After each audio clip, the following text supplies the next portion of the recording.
Hello and welcome back to Rage Gaming and a new Elden Ring Things You Didn't Know episode. As you can probably hear, I've been very ill. I'm starting to finally feel a little bit better, but I'm going to jump straight into the video so we can get straight into it. We begin with a follow-up from last time, which is to do with the sprint and sprint jump that we explained. Basically, you know how you can just jump and make a certain amount of distance, and then if you were able to get a sprint going and then jump, you'll of course make a further jump and make more distance. The tip that I discussed and explained in the previous episode was to do with doing that from a standstill.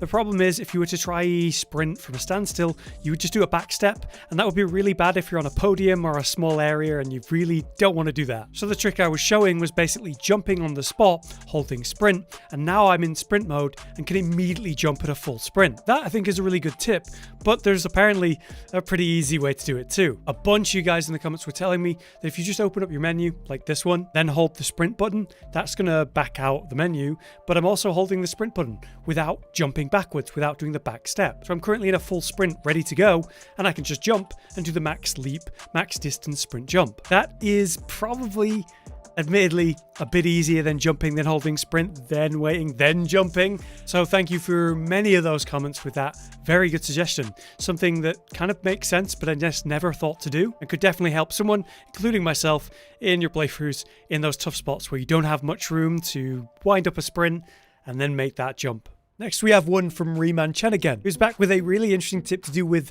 the dragon, the great worm, Theodorix, which is found here at the east side of the inner consecrated snowfield. And interestingly, has one of the biggest health pools of all the bosses in the entire game. The thing is, on the way to that boss fight, you can find not one, but multiple of these land octopuses. And without much effort, you can aggro all three of them and draw them towards the Great Worm. He's a lot faster than the octopuses, so he's a lot easier to drag towards them. And as you can see, they're not exactly friendly with one another, but they all have massive health pools.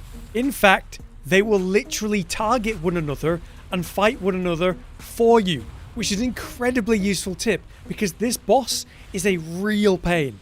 Look at the amount of damage they're actually dealing to it. I thought there would be a useful distraction and a useful tip and an interesting thing you can do that, I didn't realize, but look how effective they actually are.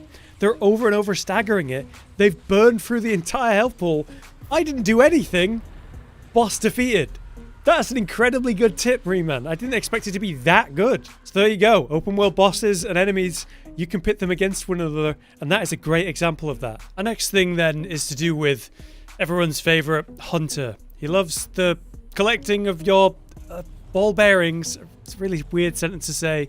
And yeah, we know him. He's all around the world. Fantastic character, great lore, and a pretty cool Elden Ring version of the Pursuer in my opinion. However, I didn't know there's something that can happen with this specific enemy type, which is honestly hilarious. If I were to fight him long enough and somehow not take any hits and not deal any damage, he would eventually get sick of me. In the same way that, let's say I say, okay, this fight's done, we're no longer fighting, and I'm going to step away from him. At a certain point, I'm going to go out of his combat range, much like any enemy in the open world, and he will just give up hunting me. As you can see, he's already backing away. He's standing in the doorway, just kind of creepily, and he's faded away. And there he waits in the starting position, waiting for me to come fight him again. But it was Brandon on Twitter who shared Marton's video with us. As you can see, Marton was successfully able to survive him for a really long time without getting hit, ultimately triggering the AI to think that you've run away. And it looks hilarious because it looks like the Hunter is just like, I'm sick of this. I keep swinging, I keep attacking, I can never hit you, you're not fighting me, this is BS. It's like he's throwing his toys out the pram, he's giving up, he's just walking away. It's very funny to look at. After enough time of not landing any damage on one another, the AI is like, oh, I guess he's run away. So thank you for sharing that, Brandon, and well done to Marton for doing that. Behind me here in the background of this thing is, of course, the distant Fire Missoula in the sky. I'm standing on the isolated Divine Tower, and to the east, of course, is Fire Missoula up in the sky. Here we can even see the tornado that kind of reaches all the way down to the water, the baseline, all the way up and above, much like the actual Fire Missoula. The thing is, apparently, that's not actually Fire Missoula at all. Apparently, that's a little baby version, a tiny miniature that they've put just in the skybox to make it look like Fire Missoula's there. If we were to fly over to that, it wouldn't actually be Farum Azula at all. Farum Azula then must be in its own instance, unconnected in terms of dev design to the rest of the lands between. It was Sekiro Doobie on Twitter that highlighted this, talking about the asset AEG096_110 that is just a baby version of Farum Azula. He then took that baby asset and placed it somewhere easier to see to compare the sizes of it, and there in the middle of the crater lake, like we've talked about in the past, right here where we would see this cloud on the map, you can see that it is absolutely minuscule compared to even the cliffs behind it. Whereas here in the actual Farum Azula, it's a big place with a lot going on, a lot more than that little miniature that we see in the background. Just a pretty cool look behind the veil and the dev design to make the world work. I suppose it would probably be a bit too intense to have everything on the entire world at such a scale as this actually be there and working and living at the same time. Next, we return to the Erd Tree Sanctuary, which, as you probably know, you will be accosted by Godfrey himself, which was quite the surprise for me at the time.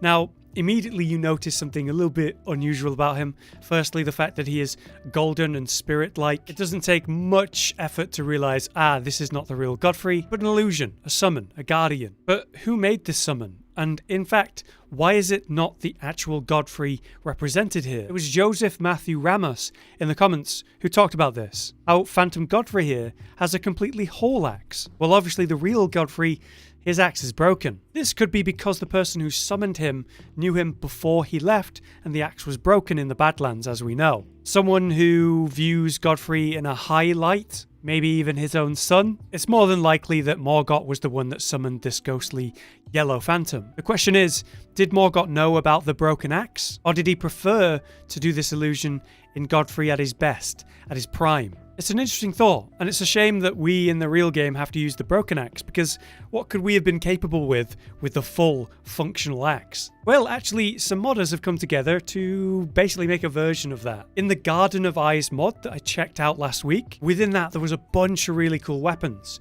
and a bunch of true versions of original weapons in Elden Ring, one being Godfrey's axe. With a quick play around with this thing, you can see that I can do these absolutely seismic shaking abilities, comparable to what Godfrey does himself in the true Godfrey fight. Of course, the Godfrey summon and phantom is nowhere near as strong as this, only really capable of the very basics. I always find it a shame that we're only ever able to get this broken version of a boss weapon, like say Malekith's Black Blade. That thing is absolutely chewed up and barely functional, and that's what we end up using. But they have to limit our player power somehow. The last thing for this video then is to do with the Blasphemous Blade, that super overtuned, ridiculous weapon that remains one of the best weapons in the entire game from start to finish so far in every patch.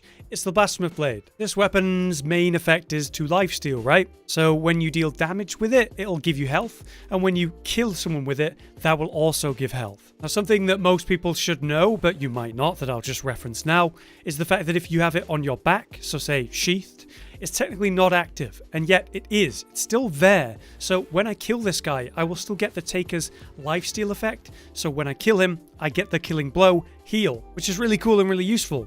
But what I didn't know was something in the comments. Fred the Cosmic Chicken let us know that the Mimic can also get this effect. In the same way that the weapon being sheathed and I'm not currently the one getting the killing blow, the Mimic can get the killing blow for me. My summon can. And ultimately, because there's a killing blow and there's a Blasphemous Blade somehow involved somewhere, I'm still getting the heal. And I could get that heal from pretty damn far away as well. That is a very useful tip if you're quite low health and you're using this blade. You want to get some safe lifesteal using a summon. And yet another way this silly blade is so good with all of its utility in so many builds. So yeah, just a quick and interesting one there to end it. But there you have it, another episode down. Some really unexpected cool stuff today. Like, I was really blown away by how effective that octopus one was. They absolutely steamrolled that boss. As always, if you guys have any tips or suggestions for this series, then you can let us know in the comments down below, or as some of you have been doing on Twitter as well. For now though, I've been Hollow, you've been you, thank you for watching, and we'll see you next time.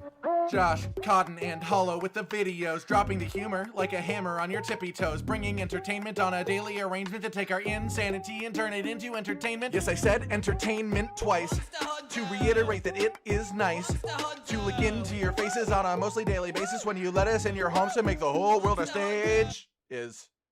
Goodbye.